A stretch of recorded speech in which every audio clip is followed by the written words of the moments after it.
वसयुजन्नबुहल अतुक़ल्लज़ी युअती मालहू यतज़क्का। सुब्हान रब्बिक रब्बिल इज़्ज़ति अम्मा यसिफून वसलामुन अलल मुरसलीन वल्हम्दुलिल्लाहि रब्बिल आलमीन।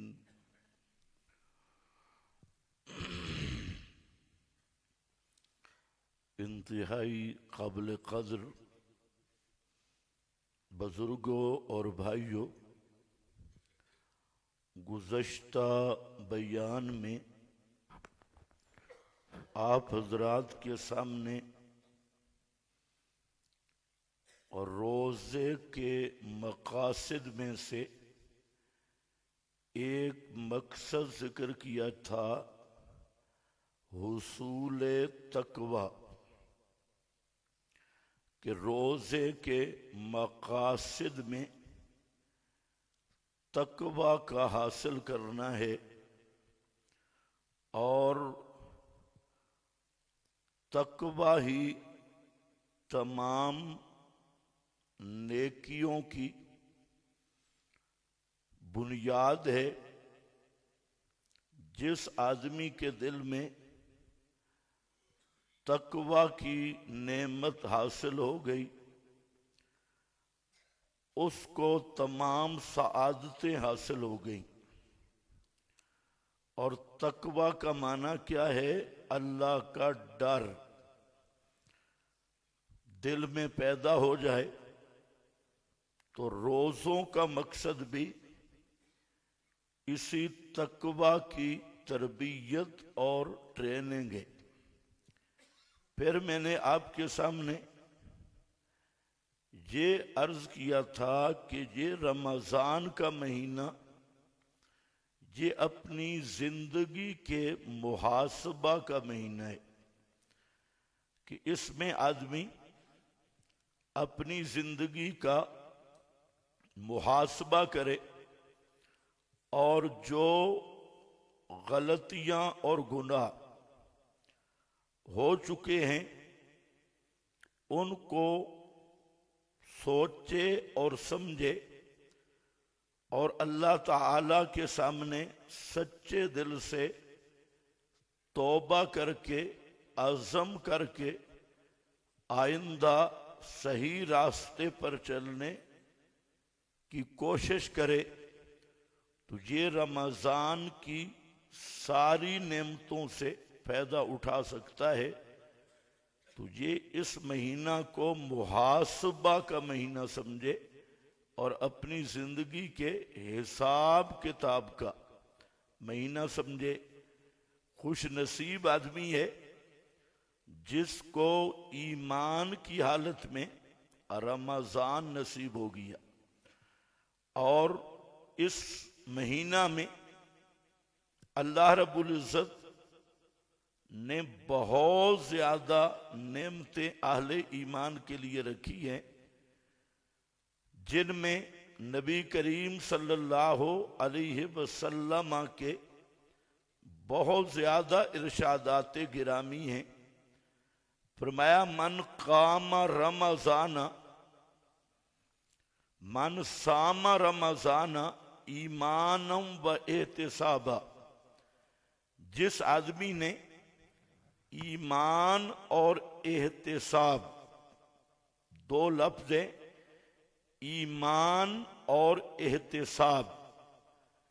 पहली शर्त है कि ईमान सही हो, अकीदे में गड़बड़ न हो।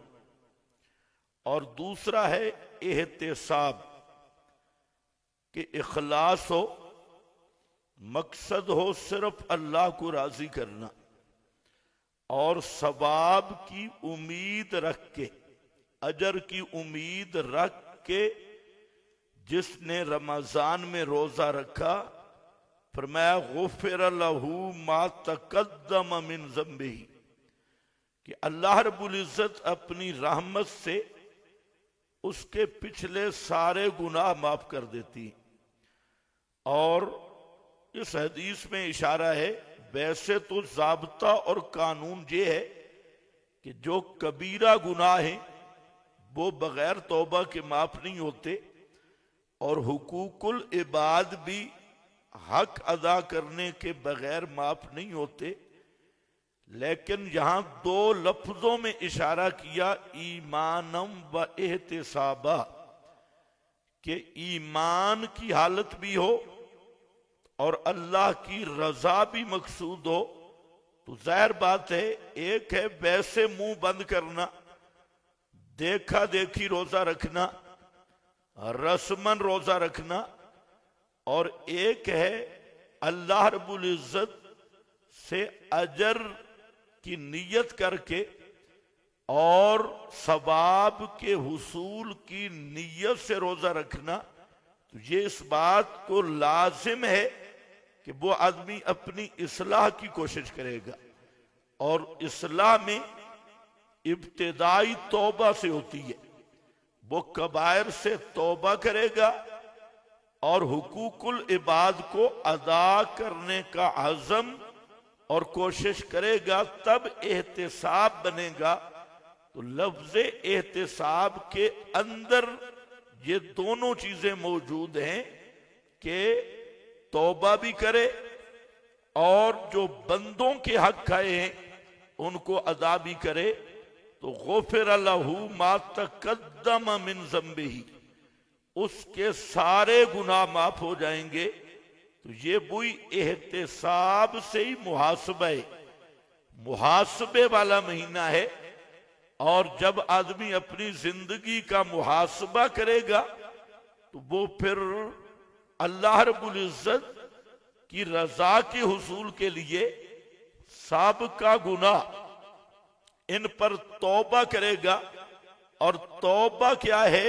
अन्नदम, तौबा की हकीकत है अपने गुनाहों पर इस वजह से शर्मिंदा होना कि मैंने अपने मालिक की नाफरमानी की और अल्लाह की नाफरमानी बावजूद नेमतों के मैंने ये नाफरमानी की, तो अपने गुनाहों पर शर्मिंदा होना।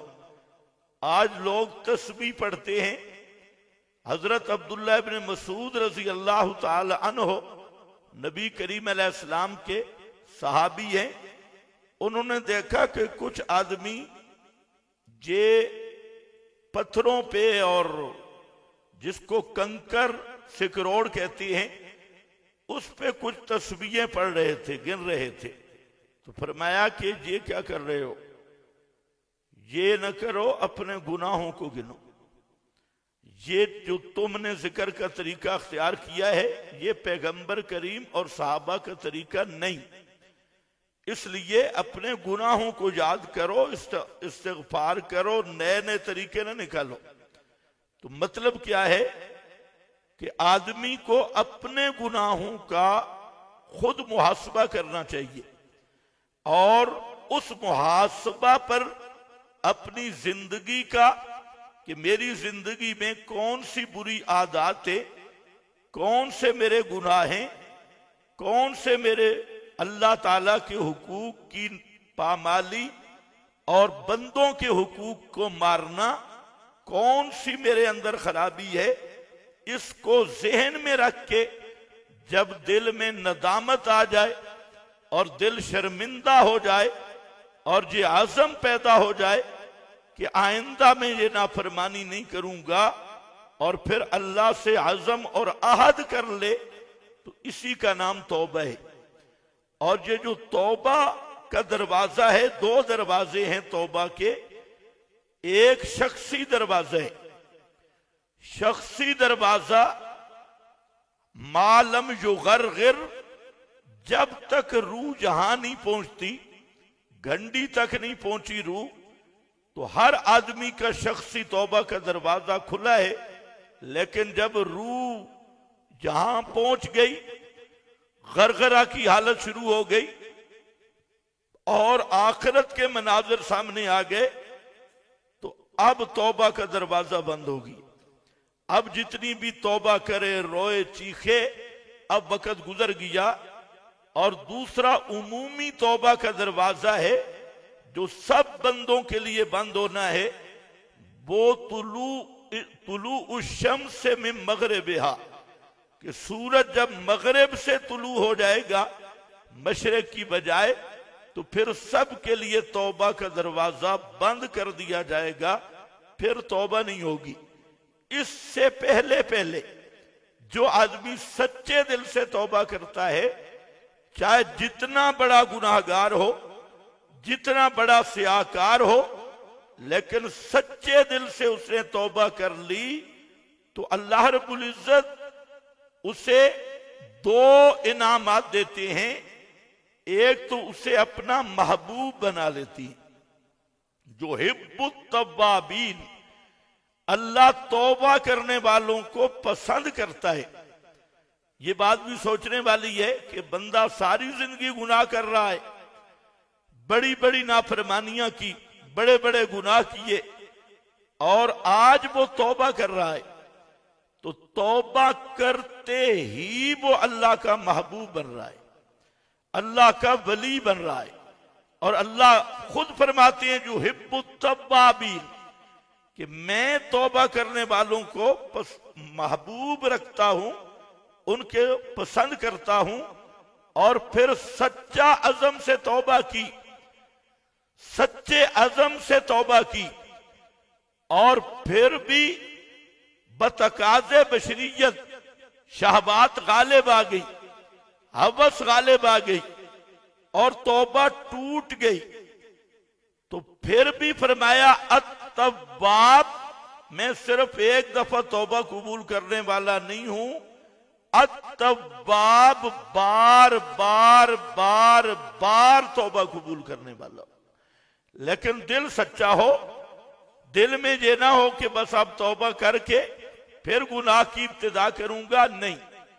सच्ची तौबा करने वाला, वो जितना गुनाहगार से आकार हो, अल्लाह उसकी तौबा को कबूल भी करते हैं और उसे अपना महबूब बना लेते हैं। और फरमाया इखलास और सच्चाई से तौबा करने वाला, युबद्दिलुल्लाहु सय्यिआतिहिम हसनात, अल्लाह उसके गुनाहों को नेकियों से बदल देती।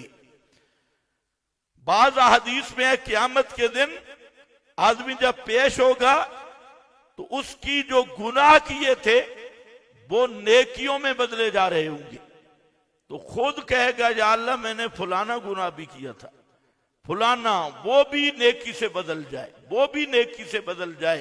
तो युबद्दिलुल्लाहु सय्यिआतिहिम हसनात, तो सबसे बड़ी सआदत तौबा, इस्तिग़फ़ार और अल्लाह ताला से माफी मांगना, अपने गुनाहों को धुलवाना। और गुनाह धुलते हैं तौबा से, और गुनाह धुल गए फिर अल्लाह रब्बुल इज्जत की रहमत मुतवज्जे होती है और गुनाहों को नेकियों से बदल दिया जाता है और आइंदा जिंदगी संवर जाती है। तो बहरहाल रमजानुल मुबारक ये ऐसा मुबारक महीना और ऐसा मुकद्दस महीना है कि इस महीने में आदमी अपनी जिंदगी को बदल सकता है। अल्लाह रब्बुल इज्जत मरादतुश शयातीन, जो सरकश शैतान है, उनको बंद कर देती है। जहन्नम के दरवाजों को बंद कर दिया जाता है और जन्नत के दरवाजों को खोल दिया जाता है, और मोटे मोटे बड़े बड़े शयातीन उनको पाबंद कर दिया जाता है। इसीलिए आप देखते हैं कि वो लोग जो साल पूरा नमाज नहीं पढ़ते, वो भी रमजान में कुछ ना कुछ पढ़ती है। तो उन्हें ये भी सोचना चाहिए कि ये पूरा साल कौन था जिसने तुम्हें रोका हुआ था, वो जो बांध दिया गया शैतान की जारी। और अब कौन है जो तुम्हें अपने दरबार पे ले आया, तो वो अल्लाह है। तो अल्लाह ने तुम्हें एक वक्फा दिया है कि अपने आप को सोचो और सच्ची और पक्की तौबा करो और अल्लाह का कुर्ब हासिल करो।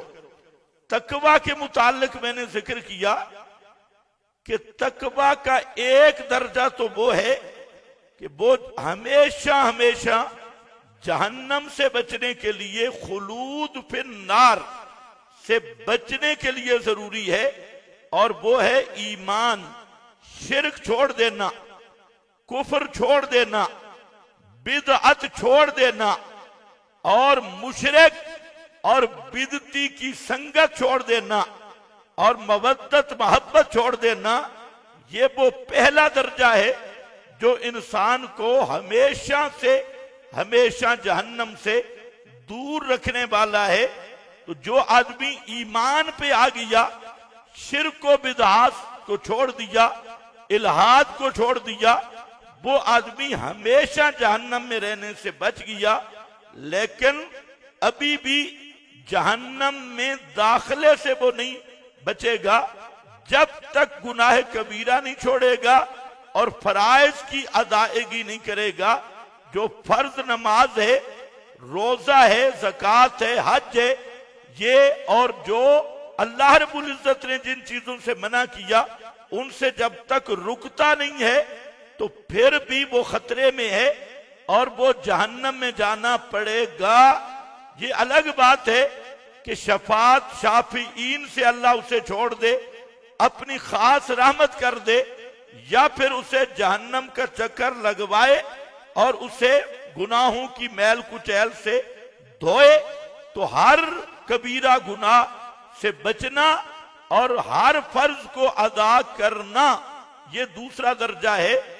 और तीसरा दर्जा तकवे का वो है कि इंसान का दिल अल्लाह की मोहब्बत से लबरेज हो और अल्लाह की मोहब्बत इस कदर दिल पे आए कि ना माल की मोहब्बत रहे, ना औलाद की मोहब्बत उस पे गालिब आए और ना दुनिया की मोहब्बत उसका मुकाबला कर सके। सारी मोहब्बतों से बढ़ के मोहब्बत उसके दिल में अल्लाह की मोहब्बत हो और अल्लाह की तजल्ली गाह बन जाए उस मोमिन आदमी का दिल। और उसकी जो फरमाया वल्लज़ीना आमनू अशद्दु हुब्बन लिल्लाह, जो ईमान वाले हैं उनके दिल में अल्लाह की मोहब्बत सबसे ज्यादा होती है। अशद्दु, बहुत ज्यादा मोहब्बत होती है।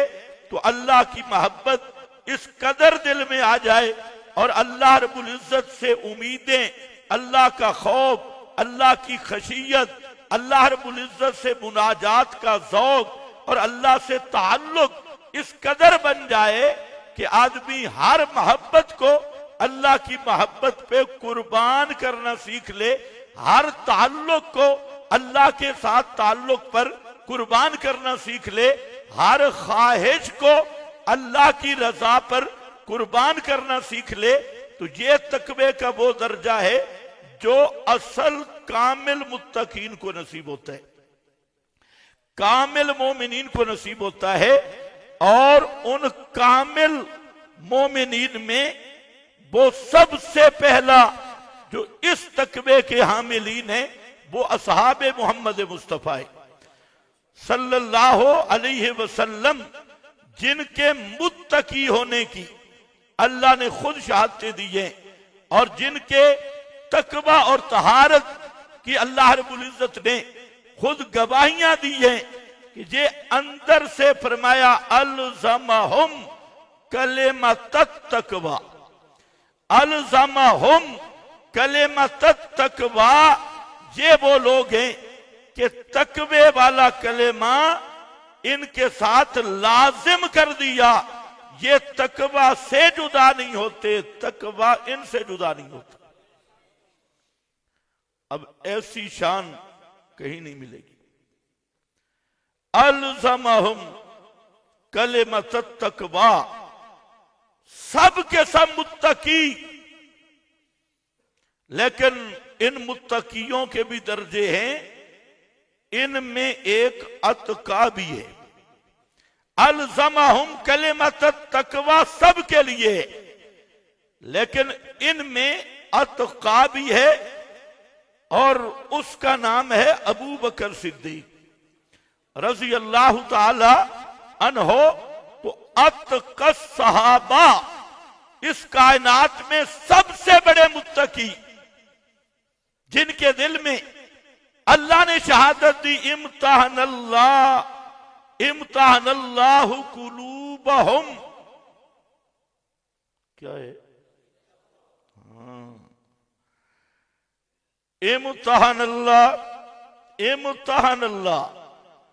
इम्तहनल्लाह के चार माने। एक माना जे अखलसल्लाह इख्तसल्लाह, कि अल्लाह ने इनके दिलों को मांझ मांझ के साफ करके इसको तकवा के साथ मुख्तस कर दिया। अखलसल्लाह, अल्लाह ने इनके दिलों को खूब मांझा। ये जो होता है ना मांझना और धोना, इसमें फर्क होता है। एक तो है धोना, एक है मांझना। मांझना किसको कहते हैं? सही साफ कैसे होता है? ये पुराने दौर में जो मटूरी होती थी, मटूरी वो बर्तन जिसमें वो झग्गा डालते थे, मधानी, लस्सी शस्सी, रेड़का, क्या बोलते हो उसको? मटूरी कहते हो ना? मटूरी, चटूरी भी कहती है, मटूरी भी।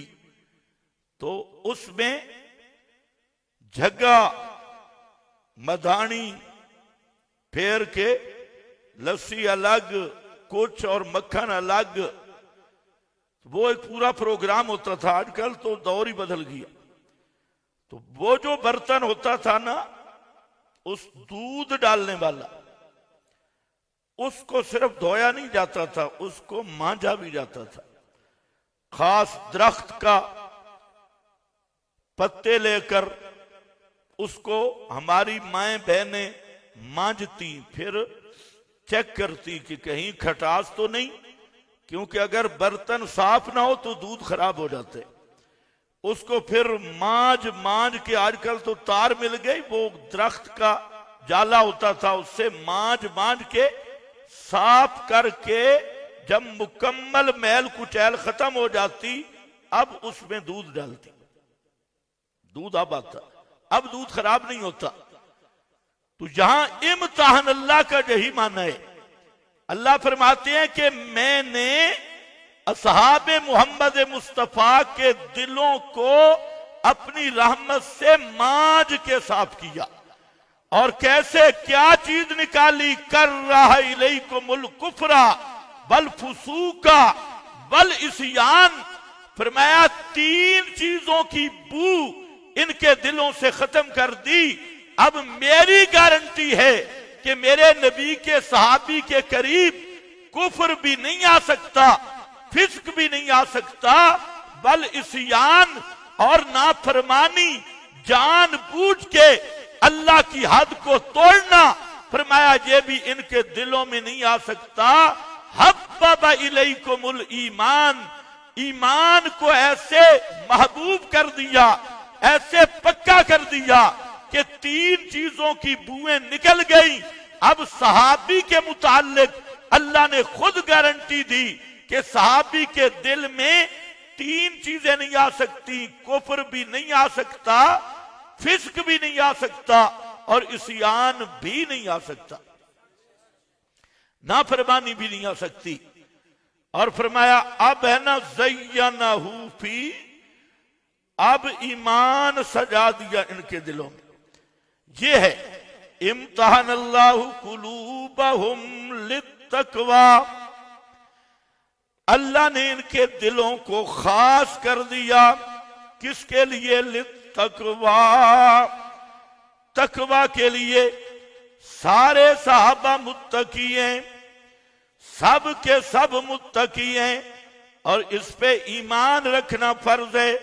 अगर किसी सहाबी पे तबर्रा कर रहा है, किसी सहाबी पे तनकीद कर रहा है, किसी सहाबी का सीने में बुग़्ज़ पार रखा है, किसी सहाबी से कीना पार रखा है, उसे रोजा रखने की जरूरत ही कोई नहीं, उसे रोजे की तकलीफ करने की क्यों जरूरत नहीं, इसलिए कि ईमान वाली शर्त नहीं, वो बिल्कुल बेईमान और वो रोजा रखे भी तो कोई फायदा नहीं, रोजा न रखे तब भी कोई फायदा नहीं।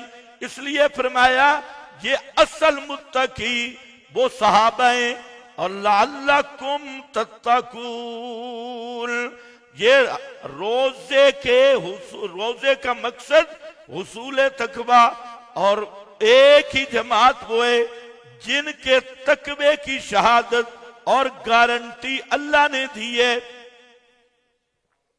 आप और हम रोजा रखते हैं, हमारे तकवे की गारंटी है, लेकिन साहबा वो हैं जिनके तकवे की गारंटी किसने दी है? जल्दी बोलो, वक्त बड़ा कम है और मैंने बहुत कुछ बयान करना है। ले तकवा सारे मुत्तकी, लेकिन उन मुत्तकियों में एक है अल अतका। अल अतका सबसे बड़ा मुत्तकी, ये सूरतुल लैल इसकी आयत नंबर 17, इसमें इसी अल अतका का बयान है। फरमाया ये अबू बकर सिद्दीक रजी अल्लाह तआला अन्हु और आयात के शान नुज़ूल का पसे मंजर ये है कि हजरत सिद्दीक अकबर रजी अल्लाह तआला अन्हु ये गुजर रहे हैं और देख रहे हैं बिलाल पे जुल्म हो रहा है। बिलाल को जानते हो? हाँ, हजरत बिलाल गुलाम है, मसला समझ आ गया और हजरत बिलाल पे जुल्म हो रहा है। सीने पे भारी पत्थर रखा है, नीचे गरम पत्थर है, सीने पे पत्थर और जुल्मों सितम किया जा रहा है। किस जुर्म में, किस गुनाह, किस जुर्म और किस जुर्म की सजा मिल रही है? एक ही जुर्म है, वो जो पत्थर के नीचे खुद उस जुर्म का इकरार कर रहे हैं, ऊपर पत्थर है और हजरत बिलाल की जुबान से निकलता है आहद आहद आहद कुल हो वल्लाहु आहद आहद आहद।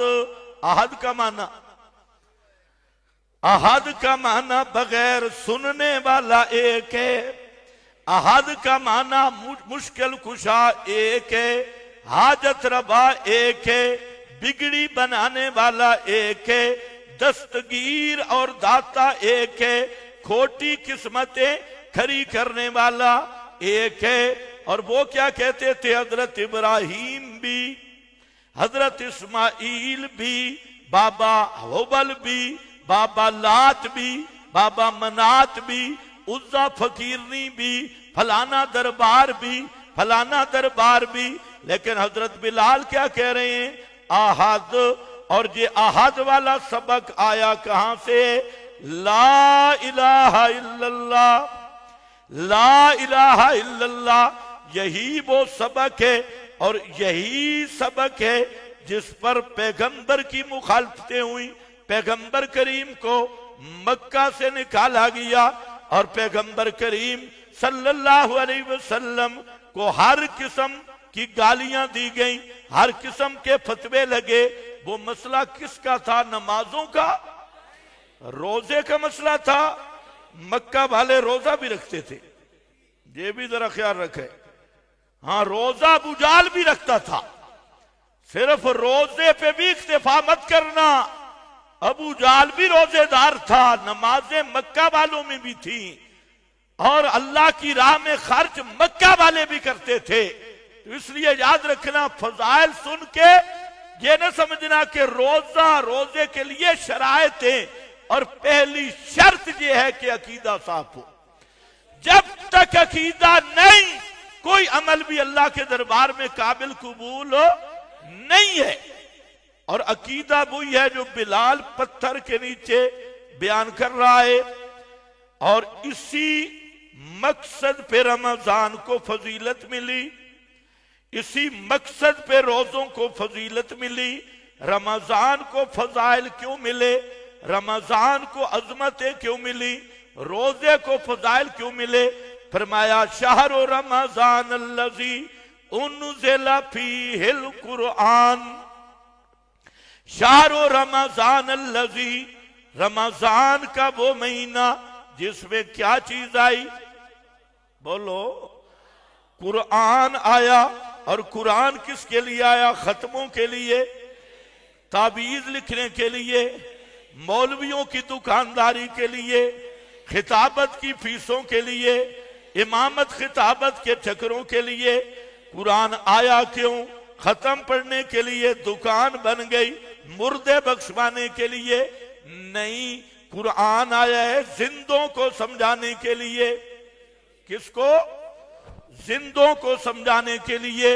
हुदल लिन्नास, हुदल लिन्नास, ये कुरान आया मसला समझाने के लिए, और सिर्फ मौलवियों के लिए नहीं, पीरों के लिए नहीं, लिन्नास, सारी कायनात के लोगों के लिए कुरान आया। हुदा बन के, मुर्शिद बन के, क्या बन के?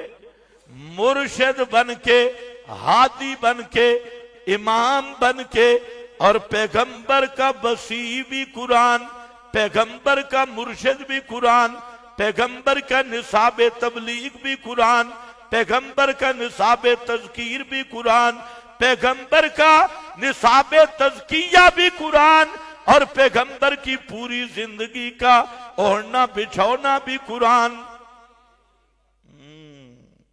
ये मसला मुश्किल है। रोजों पे खुश ना हुआ कर, सिर्फ इक्तिफा न कर, क्योंकि आजकल बीमारी है। फजाइल तो बड़े आपने सुने, मसाइल बताना मुश्किल है।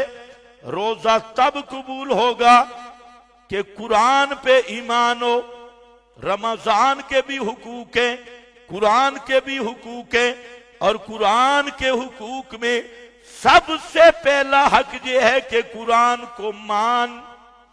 और क्या मान? सारी किताबों पे हाकिम मान, सारे रावियों पे हाकिम मान, सारे मौलवियों पे हाकिम मान, सारे इमामों पे हाकिम मान, बुखारी और मुस्लिम पे हाकिम मान। हदीस की किताबें हूं तब भी किताबुल्लाह को मुहैमिन मानना होगा, रावी हूं तब भी किताबुल्लाह को हाकिम मानना होगा। बाबे की किताब हो, किताबुल्लाह को हाकिम मानना होगा, और सारी कायनात के उलूम कुरान को हाकिम मानना होगा। क्या मानना होगा? बोलो। हाकिम का मतलब क्या है? कि दुनिया में हर सच सच होने के लिए, हर सच सच की सनद हासिल करने के लिए कुरान की तस्दीक का मोहताज है। सच सच तब बनेगा, रिवायत सच तब बनेगी, और रावी सच्चा तब बनेगा, बुजुर्ग सच्चा तब बनेगा, अकाबिर का सच तब आएगा सामने कि कुरान की मोहरे तस्दीक हो, कुरान की सनद मौजूद हो। और कुरान वो किताब है जो निरा सच है, ये अपनी सच्चाई में किसी बुजुर्ग की तस्दीक की मोहताज भी नहीं, किसी रावी की तस्दीक की मोहताज भी नहीं। आज ये ईमान है कुरान पे, ये है कुरान मुकद्दस पे ईमान, ये अल्लाह का कलाम है। आज उम्मत फिरकों में बट गई, और हर फिरके ने अपनी किताबें उठाई हुई है। किसी फिरके को देखो, अपने अपने मतलब की किताबें, कोई अल मुहन्नद लेके फिर रहा है, कोई हुसामुल हरमैन लेके फिर रहा है, कोई काफी लेके फिर रहा है, कोई टाफी लेके फिर रहा है। अपने अपने फिरकों की किताबें, अकाबिर की किताबें, और उम्मत में इफ्तिराक और इंतशार का वाहिद सबब यही है कि जब जमात या कोई टोला अपने अपने बुजुर्गों की तरफ बुलाता है, मेरे बुजुर्गों ने जो कहा, हमारे अकाबिर ने जो कहा, हमारे मशाइख ने जो कहा, इससे उम्मत टूटती है, उम्मत में फिरका वारियत आती है। अल्लाह ने तो फरमाया वातसिमू बिहब्लिल्लाहि जमीया। और बुजुर्गों को छोड़ो, अपने अपने अकाबिर को छोड़ो, अपने अपने मशाइख को छोड़ो, सारे आओ और सारा कुरान मानो। वातसिमू बिहब्लिल्लाह बिकिताबिल्लाह।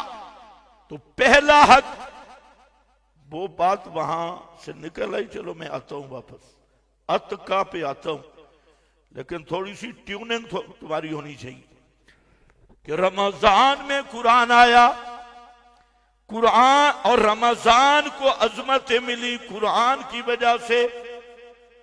हत्ता के इमाम कायनात मोहम्मद मुस्तफा सल्लल्लाहु अलैहि वसल्लम रहमतुल लिल आलमीन भी है, खातमुन नबीजीन भी है, अफजलुल खल्क अल इतलाक भी है, शफीउल मुज़निबीन भी है। अल्लाह की सारी कायनात से आपका मकाम अफजल व आला है। और इस कायनात में नबी मुकर्रम सल्लल्लाहु अलैहि वसल्लम की इतनी ऊंची शान, इतना दर्जा मकाम, फरमाया वरफ़अना लका ज़िक्रक। पैगंबर को वो बुलंदियां अता की, आपको वो शानें और रिफतें अता की कि जिब्रील का तखय्युल भी नहीं पहुंचता, तसव्वुर भी नहीं पहुंचता। सारी कायनात से अफजल व आला। फरमाया मेरा पैगंबर, आपको भी ये अजमतें मिली तो कुरान की वजह से, इसलिए इस कुरान को बयान कर इल्लम तफल फमा बल्लगत रिसालता। अगर कुरान का हक अदा न किया तो सारी अजमतें भी वापस हो जाएंगी। इल्लम तफअल फमा बल्लगत रिसालता। तो वजह है, हाँ, अगर कुरान का हक अदा न किया, पैगंबर को भी अजमतें मिली कुरान की वजह से, और रमजान को शाने मिली कुरान की वजह से। और कुरान का पहला हक ये, सारी किताबों पे कुरान को क्या मान, हाकिम मान। और खुदा की कसम, यही वो किताब जो मुहैमिन और हाकिम किताब है। अगर एक ही मेरा जुमला ज़हन में रख ले कि सब पर हाकिम किताबुल्लाह है, रिवायत वही मान जिसकी कुरान के मुताबिक हो, कुरान मुकद्दस के खिलाफ कोई हदीस नहीं हो सकती। पैगंबर का फरमान कुरान के खिलाफ हो ही नहीं सकता। जहां कहीं रिवायत मिले जो कुरान से टक्कर खाए, वो मेरे नबी का फरमान नहीं, वो रावी का हिज़यान है। वो नबी का फरमान नहीं है, वो किसका हिज़यान है? वो रावी का हिज़यान है या रावी का निसियान है। रावी और रसूल में फर्क कर। पैगंबर करीम के लिए तो अल्लाह ने फरमाया, मेरे प्यारे पैगंबर। एक दफा सारे मर्क इकट्ठे हो गए, मुशरिकीन, वो भी कुरैशी थे। उन्होंने कहा यार लड़ाइयां बहुत हो गई है, झगड़े भी बड़े डाल दिए, चलो कुछ सुलह की कोशिश करें। होते हैं ना समझदार लोग, भाई सुलह कर ले। नबी करीम अलैहिस्सलाम के पास आए कि हमारी बिरादरी एक है, रिश्तेदारियां हैं, एक ही मोहल्ला है, एक ही जगह है, कुरैशी है, बनी हाशिम है, और सारे इकट्ठे हैं, तो सुलह करनी चाहिए। आजकल भी लोग कहते हैं ना सुलह कर लो। जी बताओ सुलह कैसे होनी चाहिए? उन्होंने कहा हमारी दो शर्ती, दो में से एक मान ले हमारी सुलह है, झगड़ा खत्म। दोनों भी माननी जरूरी नहीं, दो में से एक मान ले। कौन सी? पहली शर्त है इत्तिबा कुरान गैर हाजा।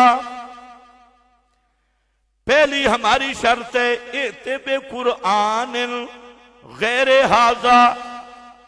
एक कुरान ले जा, ये कुरान ना हो, हाजा कोई किताब और लेके आ। तो वजह है इत्तिबा कुरान गैर हाजा, इस कुरान के अलावा कोई और कुरान ले आ। ये कुरान वापस कर दे और कोई दूसरा कुरान ले आ, हम आपको रसूल भी मानेंगे, आपको अपना इमाम भी मानेंगे, आपको अपना सरबराह भी मानेंगे, मक्का की बादशाही भी दे देंगे, बड़ा भी मानेंगे और सुलो भी हो जाएगी। लेकिन एते बे कुरान गैरे, ए कुरान ले जा, ये कुरान वापस कर, कुरान कोई दूसरा लेके आ। एक पहली बात, अगर पूरा कुरान वापस नहीं कर सकता तो कम अज कम इतना करना, बदल हो, इस कुरान को थोड़ा तब्दील कर दे, इसमें थोड़ी तब्दीली ले आ। कौन सी तब्दीली, किस मसले को बदलना है? अल्लाह फरमाते हैं इज़ा ज़करता रब्बका फिल कुरान वहदा, इज़ा ज़करता रब्बका फिल कुरान वहदहू। मेरा पैगंबर ये किस कुरान की तब्दीली की बात कर रहे हैं? जब आप कुरान पढ़ के समझाते हैं और मसला बयान करते हैं, वल्लज़ीना तदऊना मिन दूनिही मा यमलिकूना मिन कितमीर। ये लोग कहते हैं जनाब इस कुरान को मानने के लिए भी हम तैयार हैं, लेकिन दरमियान में कुछ ऐते निकाल, दरमियान से कुछ मवाद निकाल दे। और कौन सा? ये जो हमारे हजरात के खिलाफ कहते हैं। किसके खिलाफ?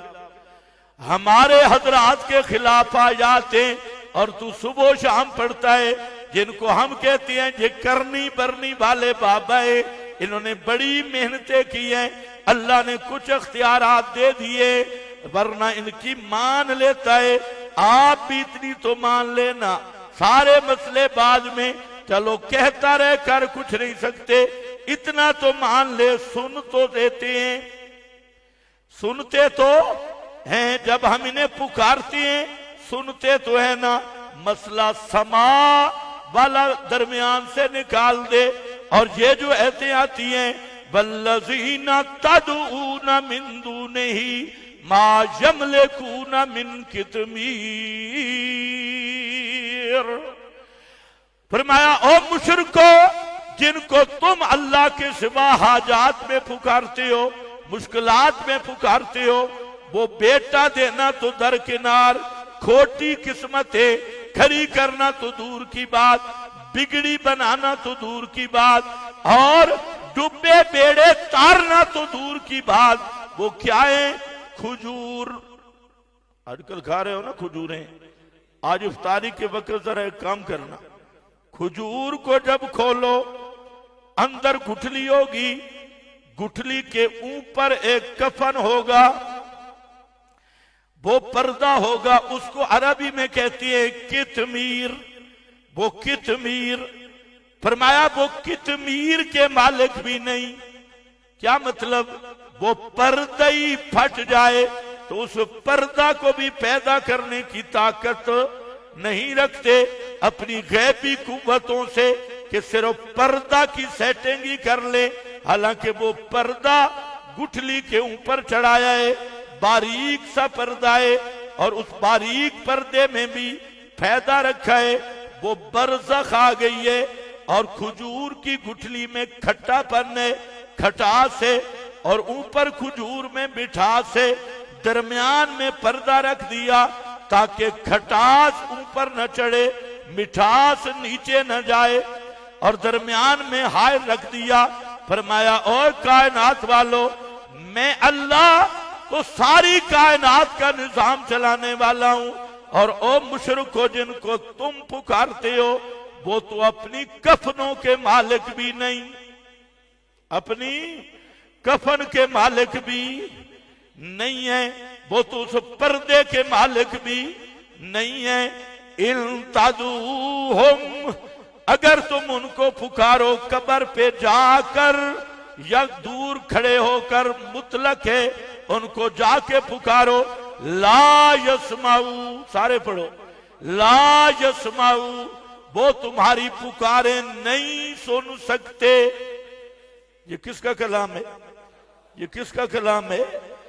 अंबिया को पुकारो नहीं सुन सकते, औलिया को पुकारो नहीं सुन सकते, पैगंबर के हजरत इब्राहिम की कब्र पे खड़े होके पुकारो नहीं सुन सकते, हजरत मरियम की कब्र पे जाके पुकारो नहीं सुन सकती, और फोटुओं के सामने पुकारो नहीं सुन सकते। इन तदऊहुम ला यस्माउ दुआअकुम वलौ समिउ मस्तजाबू लकुम। अगर बिल फर्ज सुनते भी होते, सुन भी लेते, सुनते कोई नहीं, अगर सुन भी लेते तो केड़ा पहाड़ पट्टे ना, मस्तजाबू लकुम, वो तुम्हारी हाजत रवाई नहीं कर सकते थे। और अगर इसी तरह पुकारते रहे, अंबिया की कब्रों पे, औलिया की कब्रों पे, मुर्दों की कब्रों पे जाके पुकारते रहे, तुम्हारे जिम्मा जुर्म लग जाना है। और उस जुर्म का नाम क्या है? बयौमल कियामत यकफुरूना बिशिरकिकुम। कियामत के दिन किसका इनकार करेंगे? शिरकिकुम या इश्किकुम? तुम्हारे शिर्क का इनकार करेंगे या इश्क का इनकार करेंगे? और शिर्क क्या है? रमजान है, अपना मुहासबा कर। अगर शिर्क का कोई जरसूमा मौजूद है, मुंह बांधने की कोई जरूरत नहीं। मुशरिक का रोजा नहीं, मुशरिक को पर जुल्म भी न करो, मुशरिक से रोजा रखवाओ भी नहीं। रोजे की शर्त तौहीद है और ईमान बिल कुरान है, इसलिए मुशरिक का रोजा और गधे का मुंह बंद करना ये दोनों बराबर हैं। फरमाया अगर यही अकीदा हुआ कि कोई पैगंबर, कोई वली माफोकल अस्बाब तेरी पुकारें सुनता है, मरने के बाद दूर से या कब्र के ऊपर जाके वो मेरी पुकारें सुनता है, मेरी सिफारिशें करता है, फरमाया इसी का नाम शिर्क है। किसका नाम शिर्क है? ये हमारा फतवा नहीं है, ये किसका फतवा है? बोलो बोलो शाबाश। ये रब का फतवा है और किसी मुफ्ती में जुर्रत नहीं कि इस फतवा को चैलेंज करे। यही वो फतवा है, यौमल कियामत यकफुरूना बिशिरकिकुम। और यही DNA टेस्ट है। अगर किसी को चेक करना हो मुबाहिद है या मुशरिक है, एक ही सवाल कर लो, किसी मैयत के बारे में, किसी नबी वली के बारे में ये पूछ लो कि अंबिया या इमामुल अंबिया वफात के बाद हमारी पुकारें सुनते हैं या नहीं? समझो है। अगर यहां पर खुरक शुरू हो जाए, समझो बेईमान है, कहे मसला फुरुई है, तब भी समझो पक्का शैतान है, कहे जिया जिया और तो नहीं, हम तो सिर्फ अंबिया के समा के कायल हैं, समझो पक्का अबू जहल है।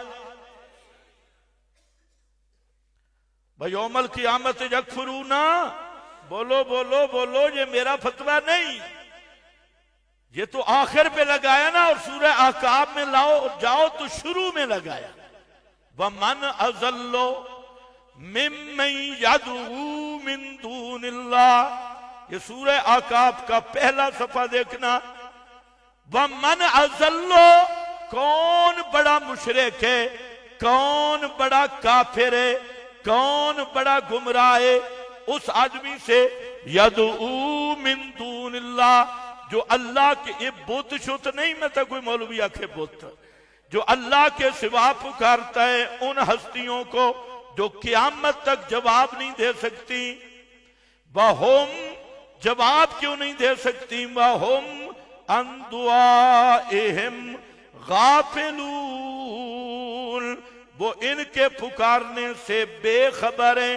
कोई पता नहीं कौन मेरी कब्र पे आया, कौन नहीं आया, किसने काले कुक्कड़ लाए, किसने चिट्टे बकरे लाए, कोई पता नहीं। फरमाया गाफिलून, जहां पर भी फरमाया इज़ा हुशिरन नास जब लोगों को जमा किया जाएगा, होशरल असनाम नहीं है, अन्नास जमा किया जाएगा, तो वो लोग जो कानू लहुम आदान, वो बुजुर्ग इन मुशरिकों के दुश्मन बन जाएंगे। क्या बन जाएंगे? दुश्मन बन जाएंगे। तो औलिया अल्लाह का सबसे बड़ा गुस्ताख, अंबिया का सबसे बड़ा गुस्ताख वो है जो मरने के बाद उन्हें इस अकीदे से पुकारता है कि वो सुनते हैं आदा अन, और आगे क्या है, बकानू बे इबादत हम, और इनकी पुकार से बेखब वो मुनकर हो जाएंगे। तो मेरा भाई आगे ने मुशरिक, और क्या कहते हैं, बदल हो, ये ऐते निकाल दे, फिर हमारा गुजारा हो जाएगा। आज भी मौलवियों को यही ऐते खराब करती है। शबीना पढ़ेंगे, तरावी में कुरान पढ़ेंगे, तिलावत करेंगे, लेकिन याद रख अगर कुरान की एक आयत पर भी ईमान नहीं तो तिलावत करने वाले पे कुरान लानत करता है, सवाब नहीं मिलता। रोजे, नमाजें, ज़कातें सब बाद में हैं, पहले इस कुरान पे ईमान रखना होगा। जो मसला कुरान ने बयान किया वो मसला कहो हक है। और अब इसके मुकाबिल रावी आए, रावियों को मानोगे या कुरान को मानोगे? ये है कुरान की हाकिमियत, और कुरान को हाकिम मानना। खैर आओ, कुरान का और फैसला भी आ गया। मसला यही था, और जहां पर जो मैं सुनाना चाहता था वो आगे है। पैगंबर करीम को अल्लाह ने जवाब दिलवाया, फरमाया मेरा पैगंबर जवाब दे दे, मा यकूनु ली अन उबद्दिलहु मिन तिलकाए नफ्सी। कुरान जो कह रहा है ना, मेरे इख्तियार में नहीं इसको बदलना।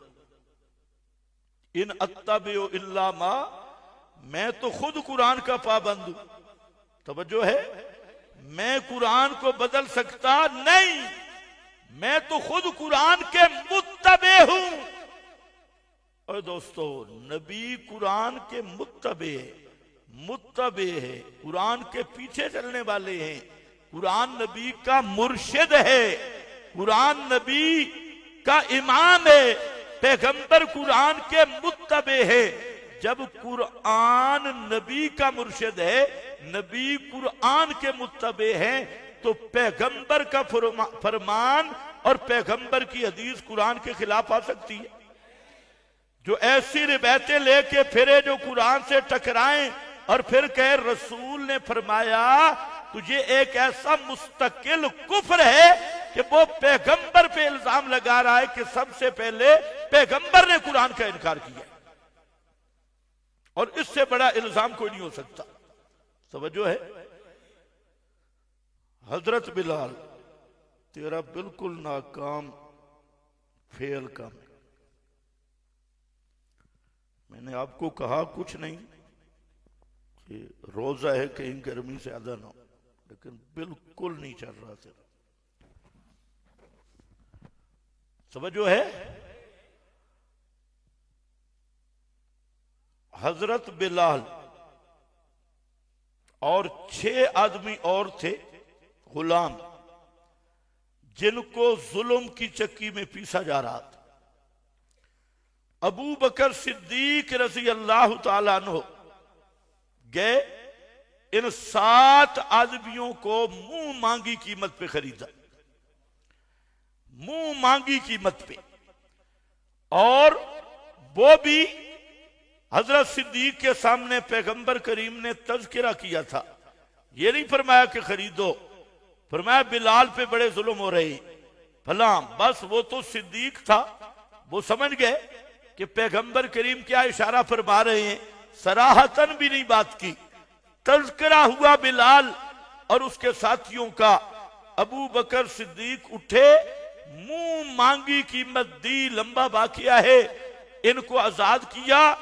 और हजरत अब्दुल्ला इब्ने जुबैर, सईद इब्ने मुसय्यब, मालम तंजील इब्ने कसीर, बेजाबी इब्ने अतिया, रुहुल मानी, 400 से जायद मुफस्सिरीन, अल्लामा ऐनी, इब्ने मुलक्किन और अल्लामा इब्ने हजर अल अस्कलानी, मुल्ला अली कारी, सब के सब शारहीन मुहद्दिसीन ने जहां लिखा कि जब अबू बकर सिद्दीक ने ये माल दिया तो वालिद अभी मुसलमान नहीं हुए थे, वो थोड़े नाराज हुए, कहा ये क्या किया तूने, ये गरीबों को, मिस्कीनों, कोई पहलवान, उनके साथ दोस्तियां लगाई जाती हैं जो कल काम आए। तो वालिद ने नाराजगी का इजहार किया तो ये आयत नाजिल हुई, सयुजन्नबुहल अतका, सयुजन्नबुहल अतकल्लज़ी योती मालहू यतज़क्का। तो ये आयत अल अतका किसको कहा गया? अबू बकर सिद्दीक। बोलो बोलो, मैं खत्म करूं, किसको कहा गया? अबू बकर सिद्दीक। अबू बकर सिद्दीक है अतकन्नास, सारे सहाबे किराम से ज्यादा मुत्तकी, और यहां अल्लाह को जे अदा ऐसी पसंद आई, अबू बकर के माल का जिक्र किया, अल्लज़ी युती मालहू यतज़क्का, जो अपने माल लुटा रहा है अल्लाह के रास्ता में, और माल देने की गर्ज क्या है? यतज़क्का। बोलो यतज़क्का, यतज़क्का, यतज़क्का, इसी से है ज़कात। यतज़क्का, माल देना ये भी गुनाहों से पाक कर देता है। अल्लाह के रास्ते में, अल्लाह की रजा के लिए माल दो, तकवा हासिल होता है, तज़किया हासिल होता है। जिस आदमी को अल्लाह ने माल दे दिया और वो अल्लाह के रास्ते में खर्च कर रहा है, तो ये भी तज़कियतुन नफ्स है। जैसे रोजे से तकवा हासिल होता है, इसी तरह अल्लाह के रास्ते में माल लुटाने से भी तज़किया हासिल होते है। तज़किया तकवा से भी अगला नंबर है, तकवा के बाद तज़किया मिलता है। तज़किया पाकीज़गी का नाम है, और यहां वो पाकीज़गी जो मैंने आपको तकवे का तीसरा मरला बताया, ये वो तकवा है जो तज़किया हासिल हो जाए, और तज़किया जब आ गया तो ईमान बिल्कुल साफ सुथरा हो गया, गैरुल्लाह की मोहब्बतें निकल गई, दुनिया की मोहब्बतें निकल गई, और गैरों की संगतें निकल गई। अब सिर्फ अल्लाह से जारी पक्की हो गई, और यही असल तौहीद है। असल तौहीद यही है कि इंसान के दिल में मोहब्बत भी हो तो खालिस अल्लाह की, उम्मीद भी हो तो सिर्फ अल्लाह के साथ, खौफ भी हो तो सिर्फ अल्लाह का। अब जब दिल जहां तक पहुंचता है, ये अल्लाह की खास तजल्ली गाह बनता है, और यही तकवे का वो आला मर्तबा है। मालहू यतज़क्का, आगे अल्लाह सफाइयां दे रहे हैं कि अबू बकर सिद्दीक ने ये जो माल खर्च किया है, ये किसी गैर की खुशनुदी के लिए नहीं, और किसी दुनिया के मकसद के लिए नहीं, न किसी के एहसान का बदला था। माल अहदिन इंदहू मिन निअमतिन तुजज़ा, किसी नेमत या एहसान का बदला भी नहीं था। दरमियान में कुरान आपको भी तरगीब दे रहा है कि अपना तज़किया हासिल करो, और तज़किया मिलेगा। जैसे इबादात में अल्लाह की राह में माल खर्च करना है, ज़कात अदा करनी है, ज़कात तो फर्ज है, सदाकात देने हैं, अल्लाह की राह में माल लुटाना है, इससे भी तज़किया मिलेगा। और माल कैसे लुटाना है? अल्लाह की रजा के लिए, किसी पे एहसान मकसद ना हो, किसी पे मन्नत मकसद ना हो, किसी पे अपना एहसान चढ़ाना ना हो। इल्लब्तिगा वजह रब्बिहिल आला। अबू बकर की सफाई अल्लाह दे रहा है कि इन्होंने जो माल दिया था किसकी रजा के लिए? रब्बे आला की रजा की, इब्तिगाए वजहिल्लाह के लिए। अब क्या हुआ? वला सौफा यरज़ा, जिस तरह अबू बकर सिद्दीक ने मेरे रास्ते पे कुर्बानियां दी, तो मैं अबू बकर को 2 इनाम दे रहा हूं। एक अतकल सहाबा अतकल उम्मा, और दूसरा इनाम वाला सौफ यरजा, मैं भी वो इनामात दूंगा कि अबू बकर भी राजी हो जाएगा। अबू बकर भी, हाँ,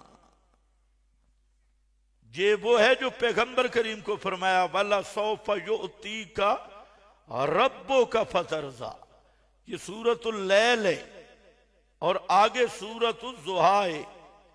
ज़ुहा नबी की शान में है, लैल अबू बकर की शान में। वहां वाला सौफ युती का रब्बो का फतरजा, और जहां वाला सौफ यरजा, वहां तरजा है, पैगंबर का मकाम है तो तरजा, और जहां अबू बकर का मकाम है तो यरजा। तो फरमाया पैगंबर के बाद, सारी अंबिया के बाद उम्मतों में अफजल और अतका वो कौन है? अबू बकर सिद्दीक। और अबू बकर की इस अतका होना किस वजह से है? यतज़क्का, ये वही तज़किया है जो सहाबा सबको इम्तिहान अल्लाह कुलूबहुम लित्तक़वा अल्ज़महुम कलिमत तक़वा, सारे सहाबा के दिलों को पाक किया, लेकिन सबसे अज़का दिल वो अबू बकर सिद्दीक का हुआ। तो अज़का और अतका भी अबू बकर सिद्दीक का मकाम है। चलो इंशाअल्लाह आइंदा जहां से काम शुरू होगा, टाइम खत्म हो गया और बातें बहुत हो गई।